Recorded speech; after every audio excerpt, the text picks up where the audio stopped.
विद्यार्थी मित्रांनो, सह्याद्री ट्युटोरियल्समध्ये तुमचं स्वागत आहे। या विषयावर मी बिलकुल बोलणार नाही आहे, मी पहिल्यांदा सांगतो, लक्षात घ्या। कारण याचं उत्तर जे आहे ना, केव्हा होणार हे सरकारच सांगेल आपल्याला, मंत्री सांगतील, लक्षात घ्या। ते जेव्हा डिक्लेअर करायचं ना तेव्हा करतील म्हणूया आपण। आज मला वेगळ्याच मुद्द्यावर थोडंसं बोलायचं आहे। मी कमेंट्समध्ये बघतो ना की बऱ्याच मुलांना सकाळी माझा व्हिडिओ पाहिजेच असतो, लक्षात घ्या। ओके, त्याशिवाय दिवसाची सुरुवातच होत नाही असं त्यांचं म्हणणं असतं आणि मला पण तुमची सवय आहे। पण बऱ्याच वेळा काय होतं की कोणत्या मुद्द्यावर बोलायचं असा प्रश्न पडतो। उगाच कोणतेही प्रेडिक्शन करण्यात काय अर्थ नाही आहे, लक्षात घ्या। सीईटीची एक्झाम होणार नक्की आहे, केव्हा माहित नाही, ठीक आहे, पण आता वेगळा कुठल्या मुद्द्यावर बोलणार आहे मी तुम्हाला सांगतो। मी ना माझा ह्या आठवड्यातला अनुभव तुम्हाला तुमच्यावर शेअर करणार आहे। मी ऑनलाईन ॲडमिशन स्टार्ट केलेत, पालक भेटायला येतात आणि त्यांच्याशी मी बोलताना एक गोष्ट मला जाणवली, लक्षात घ्या, की पालक ॲडमिशन घेताना सब्जेक्ट कोणते घ्यायचे, ओके, हे ठरवताना मुलांचा विचार करतच नाही आहेत। स्कोप कशाला आहे? Obviously computer science. मग सगळ्यांचा ओढा तिकडेच आहे, कॉम्प्युटर सायन्स। आता मी तुम्हाला माझं एक्झाम्पल देतो। मी कंप्लीट केलं मेकॅनिकल इंजिनिअरिंग। आता तुमच्या पालकांना विचारा, म्हणजे त्यांचं वय आय थिंक 45-50 वय ज्यांचं आहे अशा पालकांना विचारा। इवन जाऊ दे 10 वर्षापूर्वी अशी परिस्थिती होती की मेकॅनिकल इंजिनिअरिंगला प्रचंड स्कोप होता, स्कोप। मग आता नाही आहे का? तसं काहीच नाही आहे। तुम्ही म्हणाल हे मेकॅनिकल स्कोप नाही आहे, कॉम्प्युटर सायन्स, IT, ENTC पण एक वेळ चालेल, तिथंच स्कोप आहे, तिथंच मोठे पॅकेजेस मिळत आहेत, लाईफ सेट होत आहे। म्हणून बरीचशी नाही, 99% मुलांच्या मनात CS-लाच हे लक्षात घ्या, ओके। पण त्यांची आवड आहे का? ओके, हे सगळ्यात महत्त्वाचं आहे।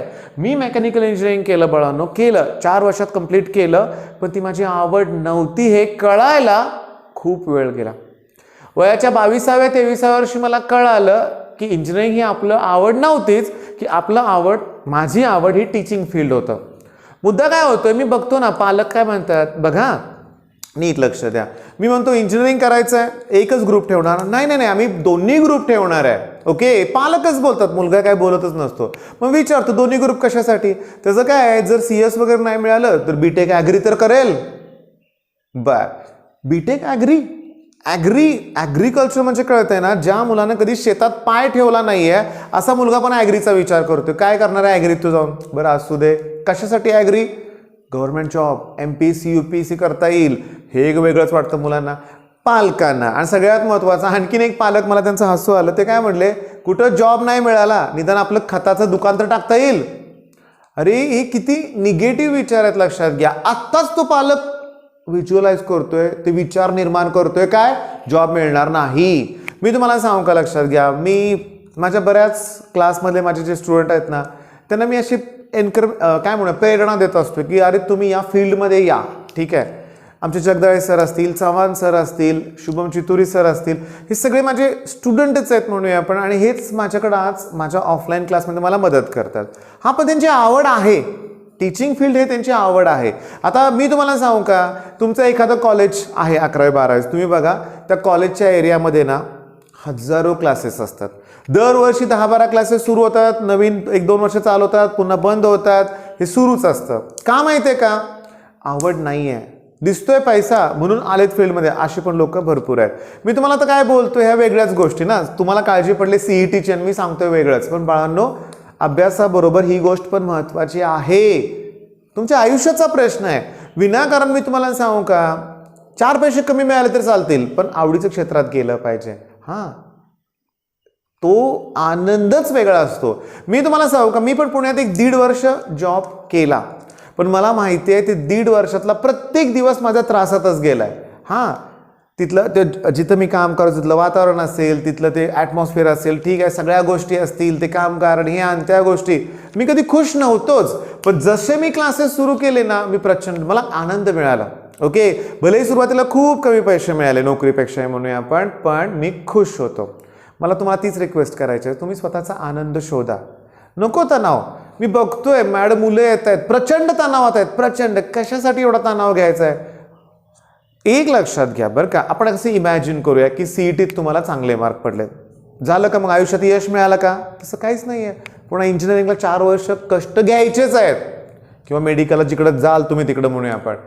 बरं, नीटचा विचार करूया की नीटची एक्झाम झाली, ओके, तुम्ही डॉक्टर झाला, MBBS झाला म्हणूया आपण, झालं का लाईफ सेट, मिळालं यश? नाही ना, पुन्हा रोजचा स्ट्रगल आहेच की तिथं, पण त्यात जर आनंद मिळत असेल तर हा एखाद्याला वाटतं ना पेशंटची सेवा करावी, ओके, आणि सर्वसामान्य लोकांना मदत करावी, असे डॉक्टर असतात बरं का बाळांनो, मग त्यांना त्यात आनंद वेगळाच मिळेल, भले इतर डॉक्टरांपेक्षा 4 पैसे कमी मिळवतील, आनंदी असतील. त्यामुळे तुम्ही हे शोधा, तुमचा आनंद कशात येतो शोधा.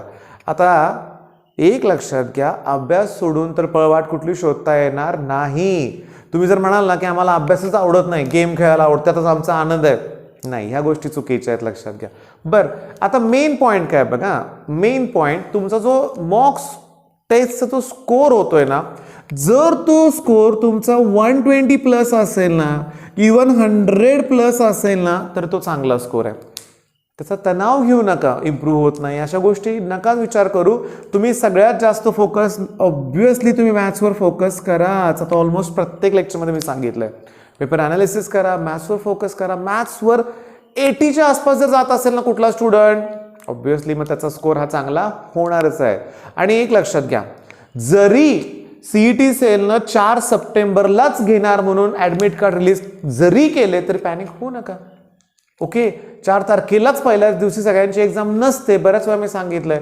आणि पहिला ग्रुप जर PCB आला तर PCMला अजून 10 दिवस मिळणार आहेत. त्यामुळे काळजी काही करू नका बाळांनो. आणि सगळ्यात महत्त्वाचं की आपण बघा, अमाइन, अल्कोहोल, फिनॉल, इथर याच्या रिॲक्शन्सचे मी 2 मोठे व्हिडिओ तयार केलेत, काल अपलोड केले होते, त्याची लिंक मी डिस्क्रिप्शनमध्ये देतोय, ते बघा. आणि आज हॅलोजन डेरिव्हेटिव्ह आणि अल्डिहाइड कीटोन कार्बोक्सिलिक ॲसिड याचे 2 व्हिडिओ मी तुम्हाला प्रोव्हाइड करेन. हे 4 व्हिडिओ आहेत ना, यात मी PYQs घेतलेत, लक्षात घ्या. आणि मी तुम्हाला सांगतो, तुम्ही मनातलं काढून टाका रे की माझं बेसिक कच्चं आहे, असं आहे तसं आहे. रिॲक्शनसाठी टोटली वेगळ्याच तुम्हाला मेथड वापरावं लागतील. इथे रिॲक्शन लिहायचीच नाही आहे, तुम्हाला फक्त विचार करायचा आहे, ओके. तुम्हाला सोपे प्रश्न विचारले जातात, अतिशय सोपे प्रश्न विचारले जातात, ओके. त्याची काळजी करू नका. ते 2 व्हिडिओ मी तुम्हाला नक्की लवकरच प्रोव्हाइड करेन. आणि चॅनलला तुम्ही सपोर्ट देत आहेत, धन्यवाद, धन्यवाद. आणि तुमच्या सगळ्यांकडून मला चांगला रिझल्ट हवाच आहे. आणि डेट्स जरा होऊ दे डिक्लेअर, असं मला पण वाटतं रे बाळांनो. एकदा का डेट डिक्लेअर झाली ना, तो एक वेगळ्याच ऊर्जेनं आपण अभ्यास करतो, बरोबर ना? सांगा बघू. मला कळालं की 4 तारखेला होणारच आहे. बघा ना, आत्ता करतो तर डबल अभ्यास करतील मुलं. म्हणजे CET सेलला वरून ते कळालं पाहिजे, वरून आलं पाहिजे. कारण मी तुम्हाला कालच्या व्हिडिओत बोललोय की CET सेलला कॉल केला, तिकडून उत्तर काय आलं होतं की वरून आल्यानंतरच होणार आहे. वरून म्हणजे हायर अथॉरिटीकडून म्हणूया आपण. आणि त्यांना ना, मला तर असं वाटायला आलंय बरं का, हे जे हायर अथॉरिटी आहे ना, हे ना मुलांच्या मनात काय चाललं याची कल्पनाच नाही आहे. त्यांना वाटतं की नाही, तुमचं तुम्ही अभ्यास करा, आम्ही डेट डिक्लेअर करू ना, असंच त्यांचं म्हणणं असतं, लक्षात घ्या. मी तुम्हाला सांगू का, मी जेव्हा क्लासेस सुरू केले ना, बघा मी ऑलरेडी पहिल्यांदा सांगितलं, आपण थोडं गप्पाच मारतोय, ठीक आहे, माझे काय अनुभव तुमच्याशी मी शेअर करतोय. मी जेव्हा क्लासेस सुरू केले ना, तेव्हा एका शाळेत ना, लक्षात घ्या, प्रिलिमच्या वेळेस ना ते 2 पेपर घ्यायचे. सकाळी 3 तासाचा पेपर घ्यायचे, मध्ये 1 तासाचा वेळ द्यायचा, दुपारी पुन्हा 3 तासाचा. त्यावेळेस ना ते हिस्ट्री, जॉग्राफी, ते अल्जेब्रा, जॉमेट्री हे 150 मार्काचे पेपर असायचे.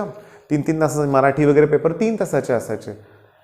मग मी त्या शाळेमध्ये गेलो बरं का, तिथल्या मुख्याध्यापकांना भेटलो, म्हटलं की सर 3 तास लिहायचा पेपर आणि पुन्हा ब्रेक आणि पुन्हा 3 तास, एका दिवसात 6 तास लिखाण करायचं म्हणजे, आणि पुन्हा दुसऱ्या दिवशी पुन्हा 2 पेपर तुम्ही ठेवताय, फुल लेंथ अगदी म्हणूया आपण. अवघड आहे थोडंसं, अभ्यास करणं कठीण आहे. नाही, त्यांनी आज तर काहीच ऐकून घेतलं नाही, उलटं काय केलं की मधला 1 तासाचा गॅप आहे ना, तो पण कॅन्सल करून टाकला, सलग 6 तास.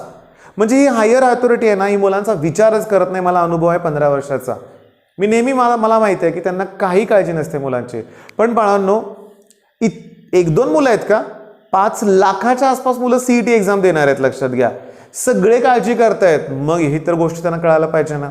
तर मी तुम्हाला सांगतो, तुम्ही CET सेलला कॉल करा, ओके. ते उचलतात कॉल, विचारा, मेल करा, लक्षात घ्या, किंवा तुम्ही ट्विट करा. अरे पण का, त्यांना कळायला पाहिजे ना की द्यायचे एक्झामचं डेट लवकर म्हणूया आपण. बघू, 2 दिवस वाट बघू आपण, पण सांगतोय अभ्यास तर चालू ठेवायचाच आहे, ओके. मग ऑल द बेस्ट, धन्यवाद.